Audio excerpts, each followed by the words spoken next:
canal. O mensageiro não é importante, mas sua curtida é. Curta, inscreva-se e compartilhe cultura. Deixe livros que gostaria de ouvir nos comentários. Obrigado pela preferência. A Mulher de Preto, Machado de Assis parte 2 capítulo 6. Madalena estava na sala acompanhada de um filho. Ninguém mais. Eram 9h30. Viria eu cedo demais? Perguntou ele à dona da casa. O senhor nunca vem cedo. Estevão inclinou-se. Madalena continuou, se me acha só, é porque, tendo enfermado um pouco, mandei desavisar as poucas pessoas que eu havia convidado. Ah! Mas eu não recebi. Naturalmente, eu não lhe mandei dizer nada. Era a primeira vez que o convidava, não queria por modo algum arredar de casa um homem tão distinto. Estas palavras de Madalena não valiam coisa alguma, nem mesmo como desculpa, porque a desculpa é fraquíssima. Estevão compreendeu logo que havia algum motivo oculto. Seria o amor? Estevão pensou que era, e doeu-se, porque, apesar de tudo, sonhara uma paixão mais reservada e menos precipitada. Não queria, embora lhe agradasse, ser objeto daquela preferência, e mais que tudo achava-se embaraçadíssimo diante de uma mulher a quem começava a amar, e que talvez o amasse. Que lhe diria? Era a primeira vez que o médico achava-se em tais apuros.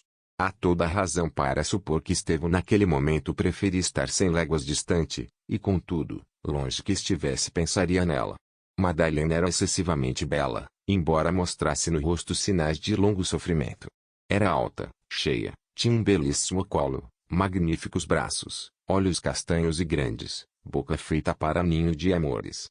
Naquele momento trajava um vestido preto. A cor preta ia-lhe muito bem. Estevão contemplava aquela figura com amor e adoração, ouvia falar e sentia-se encantado e dominado por um sentimento que não podia explicar. Era um misto de amor e de receio. Madalena mostrou-se delicada e solícita. Falou no merecimento do rapaz e na sua nascente reputação, e instou com ela para que fosse algumas vezes visitá-la. Às 10h30 serviu-se o chá na sala. Estevão conservou-se lá até às 11h. Chegando à rua, o médico estava completamente namorado. Madalena tinha-o atado no seu carro, e o pobre rapaz nem vontade tinha de quebrar o jugo. Caminhando para casa e ali formando projetos, via-se casado com ela, amado e amante, causando inveja a todos, e mais que tudo feliz no seu interior. Quando chegou a casa, lembrou-se de escrever uma carta que mandaria no dia seguinte a Menezes. Escreveu 5 e rasgou-as todas. Afinal redigiu um simples bilhete nestes termos: meu amigo. Você tem razão, na minha idade cresci, eu creio e amo. Nunca o pensei, mas é verdade. Amo. Quer saber a quem? Hei de apresentá-lo em casa dela. Há de achá-la bonita. Se o é. A carta dizia muitas coisas mais, era tudo, porém, uma glosa do mesmo mote. Estevão voltou à casa de Madalena e as suas visitas começaram a ser regulares e assíduas. A viúva usava para com ela de tanta solicitude que não era possível duvidar do sentimento que a dirigia. Pelo menos Estevão assim o pensava. Achava-se quase sempre só, e deliciava-se em ouvi-la. A intimidade começou a estabelecer-se. Logo na segunda visita, Estevão falou-lhe em Menezes pedindo licença para apresentá-lo.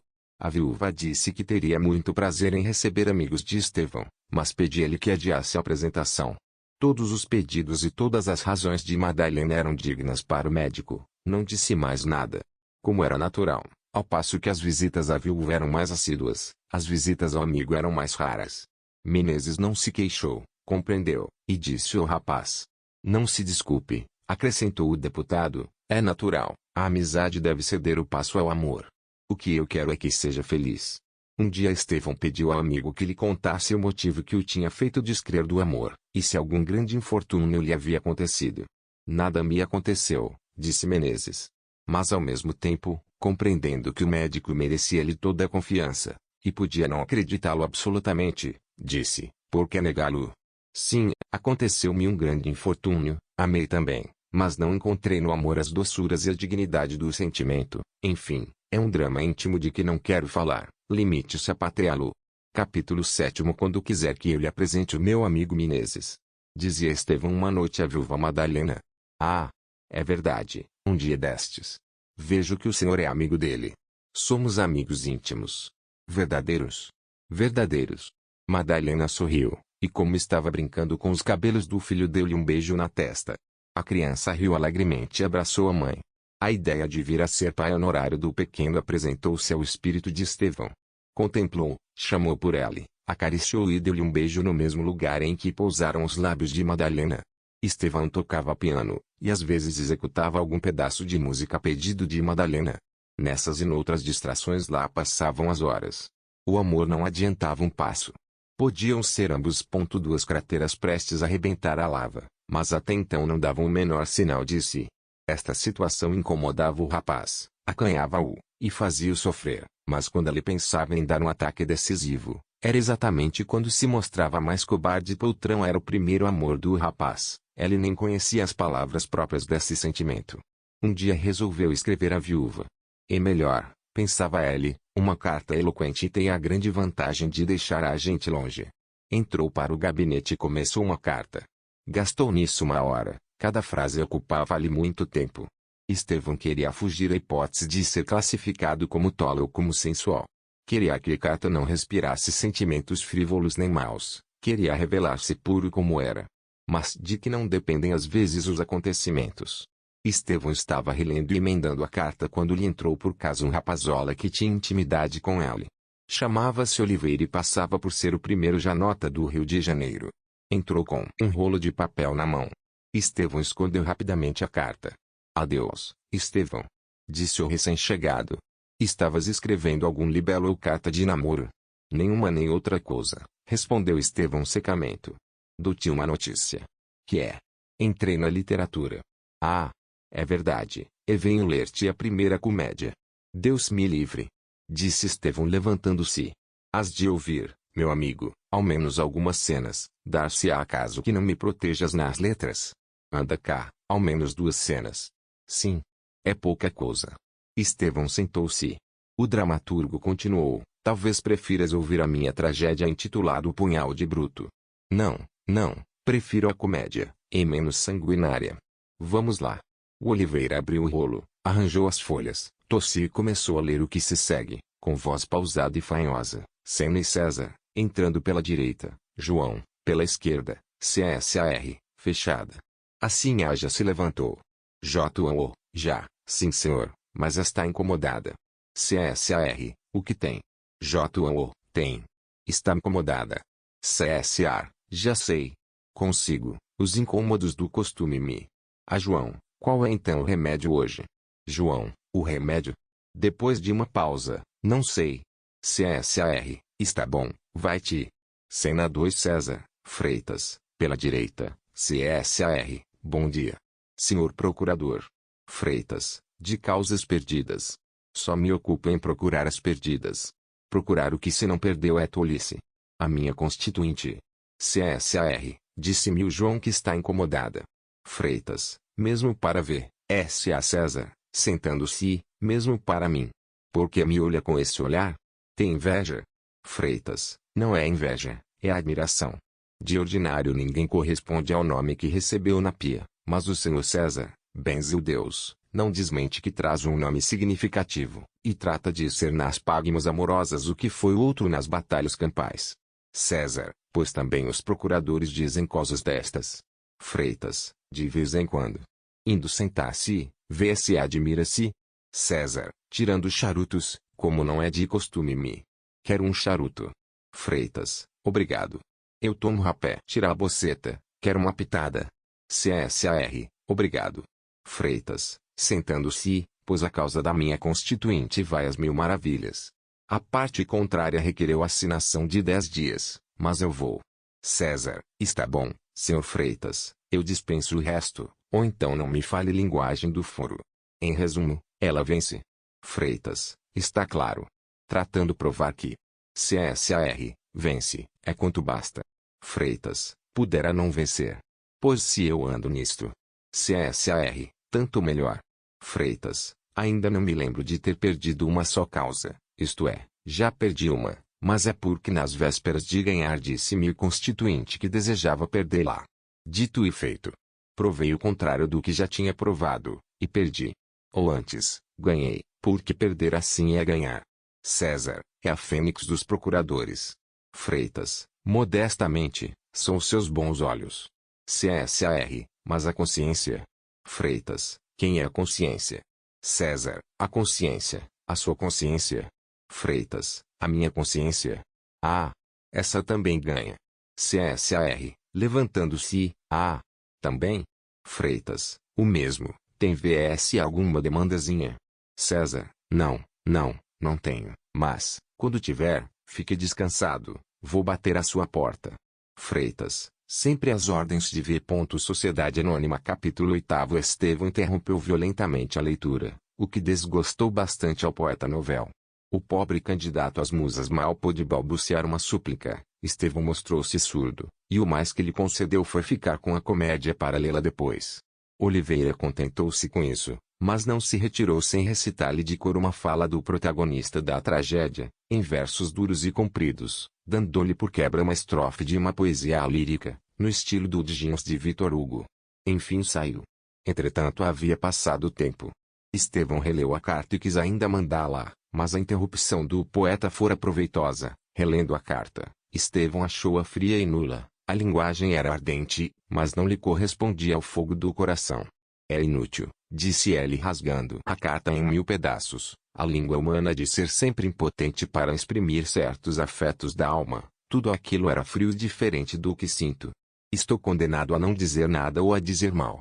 Ao pé dela não tenho forças, sinto-me fraco. Estevão parou diante da janela que dava para a rua, no momento em que passava um antigo colega dele, com a mulher de braço, a mulher que era bonita, e com quem se casaram um mês antes. Os dois iam alegres e felizes. Estevão contemplou aquele quadro com adoração e tristeza. O casamento já não era para ele aquele impossível de que falava quando apenas tinha ideias e não sentimentos. Agora era uma aventura realizável. O casal que passara dera-lhe nova força. É preciso acabar com isto, dizia ele. Eu não posso deixar de ir àquela mulher e dizer-lhe que a amo, que a adoro, que desejo ser seu marido. Ela amar-me-á, se já me não ama, sim, ama-me. E começou a vestir-se. Quando calçava as luvas e lançava um olhar para o relógio, o criado trouxe-lhe uma carta. Era de Madalena. Espero, meu caro doutor, que não deixe de vir hoje. Esperei ontem em vão. Desejo falar-lhe. Estevão acabou de ler este bilhete na escada. Com tal pressa descia e tal urgência tinha de achar-se em casa da viúva. O que ele não queria era perder aquele assomo de coragem. Partiu. Quando chegou à casa de Madalena achava-se esta janela. Recebeu-o com a acostumada afabilidade. Estevão desculpou-se como pôde por não ter podido vir na véspera, acrescentando que só com desgosto do seu coração havia faltado. Que melhor ocasião do que essa para lançar a bomba de uma declaração franca e apaixonada. Estevão hesitou alguns segundos, mas tomando ânimo, ia continuar o período, quando a viúva lhe disse, estava ansiosa por vê-lo para comunicar-lhe uma coisa de certa importância, e que só a um homem de honra, como o senhor, se pode confiar. Estevão empalideceu. Sabe onde foi que eu vi pela primeira vez? No baile de... Não, foi antes disso, foi no Teatro Lírico. Ah! Lá o vi com o seu amigo Menezes. Fomos algumas vezes lá. Madalena entrou então em uma longa exposição, que o rapaz ouviu sem pestanejar, mas pálido e agitado por comoções íntimas. As últimas palavras da viúva foram estas: bem vê, senhor, coisas destas só uma grande alma pode ouvi-las. As pequenas não as compreendem. Se lhe mereço alguma coisa, e se esta confiança pode ser paga com um benefício, peço-lhe que faça o que lhe pedi. O médico passou a mão pelos olhos, e apenas murmurou, mas... Neste momento entrava na sala o filhinho de Madalena. A viúva levantou-se e trouxe-o pela mão até o lugar onde se achava Estevão Soares. Se não por mim, disse ela, ao menos por esta criança inocente. A criança, sem nada compreender, atirou-se aos braços de Estevão. O moço deu-lhe um beijo na testa, e disse para a viúva, se hesitei não foi porque duvidasse do que a senhora acaba de contar-me, foi porque a missão é espinhosa, mas prometo que hei de cumpri-la.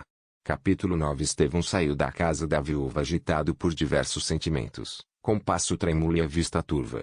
A conversa com a viúva fora um longo combate, a última promessa foi um golpe decisivo e mortal. Estevão saía dali como um homem que acabava de matar as suas esperanças em flor, caminhava ao acaso, precisava de ar e queria meter-se em um quarto sombrio, quisera ao mesmo tempo estar solitário no meio de imensa multidão. No caminho encontrou Oliveira, o poeta novel. Lembrou-se que a leitura da comédia impedira a remessa da carta, e portanto poupou-lhe um tristíssimo desengano. Estevão involuntariamente abraçou o poeta com toda a efusão da alma. Oliveira correspondeu ao abraço, e quando pôde desligar-se do médico, disse-lhe: obrigado, meu amigo, estas manifestações são muito honrosas para mim, sempre te conheci como um perfeito juiz literário, e a prova que acabas de dar-me é uma consolação e uma animação. Consola-me do que tenho sofrido, anima-me para novos cometimentos. Se Torquato Tasso. Diante desta ameaça de discurso, e sobretudo vendo a interpretação do seu abraço, Estevão resolveu-se a continuar caminho abandonando o poeta. Adeus, tenho pressa, adeus, obrigado. Estevão chegou à casa e tirou-se à cama. Ninguém o soube nunca, só as paredes do quarto foram testemunhas, mas a verdade é que Estevão chorou lágrimas amargas. Enfim que lhe dissera Madalena e que exigira dele. A viúva não era viúva, era mulher de Menezes, viera do norte meses antes do marido, que só veio como deputado, Menezes, que a amava doudamente, e que era amado com igual delírio, acusava de infidelidade. Uma carta e um retrato eram os indícios. Ela negou, mas explicou-se mal. O marido separou-se e mandou-a para o Rio de Janeiro. Madalena aceitou a situação com resignação e coragem, não murmurou nem pediu, cumpriu a ordem do marido. Todavia Madalena não era criminosa, o seu crime era uma aparência, estava condenada por fidelidade de honra. A carta e o retrato não lhe pertenciam, eram apenas um depósito imprudente e fatal. Madalena podia dizer tudo, mas era trair uma promessa, não quis, preferiu que a tempestade doméstica caísse unicamente sobre ela. Agora, porém, a necessidade do segredo expirara. Madalena recebeu do norte uma carta em que a amiga, no leito da morte, pedia que inutilizasse a carta e o retrato, ou os restituísse ao homem que lhes dera. Esta carta era uma justificação. Madalena podia mandar a carta ao marido, ou pedir-lhe uma entrevista, mas receava tudo, sabia que seria inútil, porque Menezes era extremamente severo. Vir o médico uma noite no teatro em companhia de seu marido, indagara e soube que eram amigos, pedia-lhe pois que fosse mediador entre os dois, que a salvasse e que reconstruísse uma família. Não era pois somente o amor de Estevão que sofria, era também o seu amor próprio. Estevão facilmente compreendeu que não fora traído àquela casa para outra coisa. É verdade que a carta só chegara na véspera, mas a carta apenas vinha apressar a resolução. Naturalmente Madalena pediria, sem haver carta, algum serviço análogo àquele. Se tratasse de qualquer outro homem, Estevão recusaria o serviço que lhe pedia a viúva, mas tratava-se do seu amigo, de um homem a quem ela devia estima e serviços de amizade. Aceitou, pois, a cruel missão. Cumpra-se o destino, disse ele, hei de ir lançar a mulher que ama aos braços de outro, e por desgraça maior, em vez de gozar com este restabelecimento de concórdia doméstica, vejo-me na dura situação de amar a mulher do meu amigo, isto é, de fugir para longe. Estevão não saiu mais de casa nesse dia. Quis escrever ao deputado contando-lhe tudo, mas pensou que o melhor era falar-lhe de viva voz. Embora lhe custasse mais, era de mais efeito para o desempenho da sua promessa. Adiou, porém, para o dia seguinte, ou antes para o mesmo dia, porque a noite não lhe interrompeu o tempo, visto que Estevão não dormiu um minuto sequer. Capítulo 10. Levantou-se da cama o pobre namorado sem ter conseguido dormir. Vinha nascendo o sol. Quis ler os jornais e pediu-os. Já os ia pondo de lado, por haver acabado de ler, quando repentinamente viu seu nome impresso no Jornal do Comércio. Era um artigo a pedido com o título de uma obra-prima.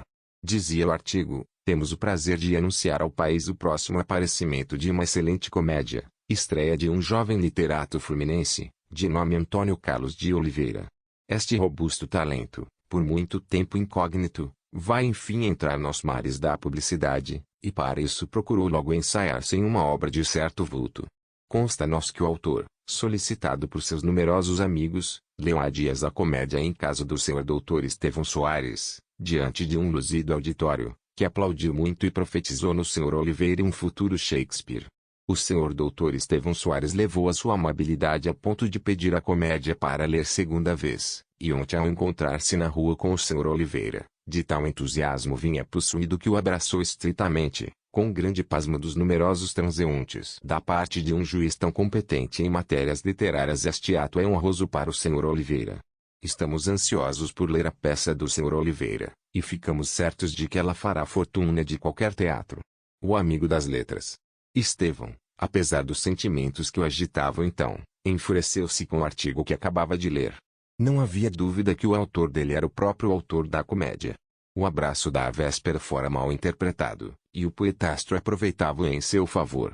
Se ao menos não falasse no nome de Estevão, este poderia desculpar a vaidadezinha do escritor.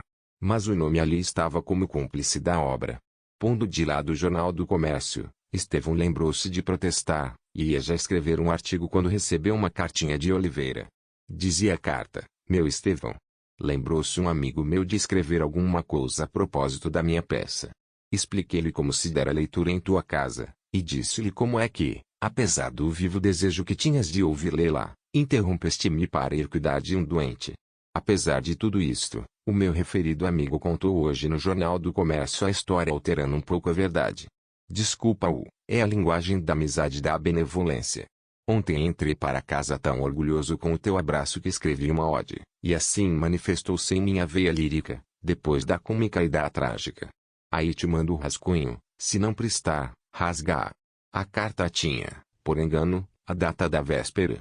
A ode era muito comprida, Estevão nem a leu, atirou-a para um canto. A ode começava assim: sai do teu monte, ó musa. Vem inspirar a lira do poeta, enche de luz a minha fronte ousada, e mandemos aos evos, nas asas de uma estrofe gente altissona, do caro amigo o animador abraço. Não canto os altos feitos de Aquiles, nem traduz os sons tremendos dos rufos marciais enchendo os campos. Outro assunto me inspira. Não canto a espada que da morte campa, canto o abraço que dá vida e glória. Capítulo 11. Como havia prometido, Estevão foi logo procurar o deputado Menezes. Em vez de ir direito ao fim, quis antes sondá-lo a respeito do seu passado. Era a primeira vez que o moço tocava em tal. Menezes não desconfiou, mas estranhou, mas tal confiança tinha nele que não recusou nada. Sempre imaginei, dissera-lhe Estevão, que há na sua vida um drama. E talvez engano meu, mas a verdade é que ainda não perdi a ideia. Ah, com efeito, um drama, mas um drama pateado. Não sorria, é assim. Que supõe então? Não suponho nada. Imagino que pede dramas a um homem político. Por que não? Eu lhe digo. Sou político e não sou. Não entrei na vida pública por vocação, entrei como se entre em uma sepultura, para dormir melhor. Por que eu fiz? A razão é o drama de que me fala. Uma mulher, talvez. Sim, uma mulher. Talvez mesmo, disse Estevão procurando sorrir, talvez uma esposa. Menezes estremeceu e olhou para o amigo, espantado e desconfiado. Quem lhe disse? Pergunto. Uma esposa, sim, mas não lhe direi mais nada. É a primeira pessoa que ouve tanta coisa de mim. Deixemos o passado que morreu, parce sepultis. Conforme, disse Estevão, e se eu pertencer a uma seita filosófica que pretenda ressuscitar os mortos, mesmo quando é um passado? As suas palavras, ou querem dizer muito, ou nada. Qual é a sua intenção? A minha intenção não é ressuscitar o passado unicamente, é repará-lo, é restaurá-lo em todo o seu esplendor, com toda a legitimidade do seu direito. O meu fim é dizer-lhe, meu caro amigo, que a mulher condenada é uma mulher inocente. Ouvindo estas palavras, Menezes deu um pequeno grito. Depois, levantando-se com rapidez, pediu a Estevão que lhe dissesse o que sabia e como sabia. Estevão referiu tudo. Quando concluiu a sua narração, o deputado abanou a cabeça com aquele último sintoma de incredulidade que é ainda um eco das grandes catástrofes domésticas. Mas Estevão ia armado contra as objeções do marido. Protestou energicamente pela defesa da mulher, instou pelo cumprimento do dever. A última resposta de Menezes foi esta: meu caro Estevão, a mulher de César nem deve ser suspeitada. Acredito em tudo, mas o que está feito, está feito. O princípio é cruel, meu amigo. É fatal. Estevão saiu. Ficando só, Menezes caiu em profunda meditação. Ela acreditava em tudo, e amava a mulher, mas não acreditava que os belos dias pudessem voltar. Recusando, pensava ele, era ficar no túmulo em que tivera tão brando sono. Estevão, porém, não desanimou. Quando entrou em casa, escreveu uma longa carta ao deputado exortando-a que restaurasse a família em um momento separada e desfeita. Estevão era eloquente, o coração de Menezes com pouco se contentava. Enfim, nesta missão diplomática, o médico ouve-se com suprema habilidade. No fim de alguns dias dissipara-se a nuvem do passado, e o casal reunira-se. Como? Madalena soube das disposições de Menezes e recebeu o anúncio de uma visita de seu marido. Quando o deputado preparava-se para sair, vieram dizer-lhe que uma senhora o procurava. A senhora era Madalena. Menezes nem quis abraçá-la, ajoelhou-se-lhe aos pés. Tudo estava esquecido. Quiseram celebrar a reconciliação, e Estevão foi convidado para lá passar o dia em companhia dos seus amigos, que lhe deviam a felicidade. Estevão não foi. Mas no dia seguinte Menezes recebeu este bilhete: desculpe, meu amigo, se não vou despedir-me pessoalmente. Sou obrigado a partir repentinamente para Minas. Voltarei daqui a alguns meses. Estimo que sejam felizes, e espero que não se esqueçam de mim. Menezes foi apressadamente à casa de Estevão, e ainda o achou preparando as malas. Achou singular a viagem, e mais singular o bilhete, mas o médico não revelou por modo nenhum o verdadeiro motivo da sua partida.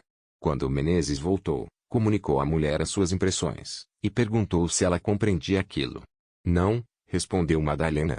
Mas tinha compreendido enfim. Nobre alma! Disse ela consigo. Nada disse ao marido. Nisso mostrava-se esposa solícita pela tranquilidade conjugal, mas mostrava-se sobretudo mulher. Menezes não foi à Câmara durante muitos dias, e no primeiro paquete seguiu para o norte. A ausência transtornou algumas votações, e a sua partida logrou muitos cálculos. Mas o homem tem o direito de procurar a sua felicidade, e a felicidade de Menezes era independente da política.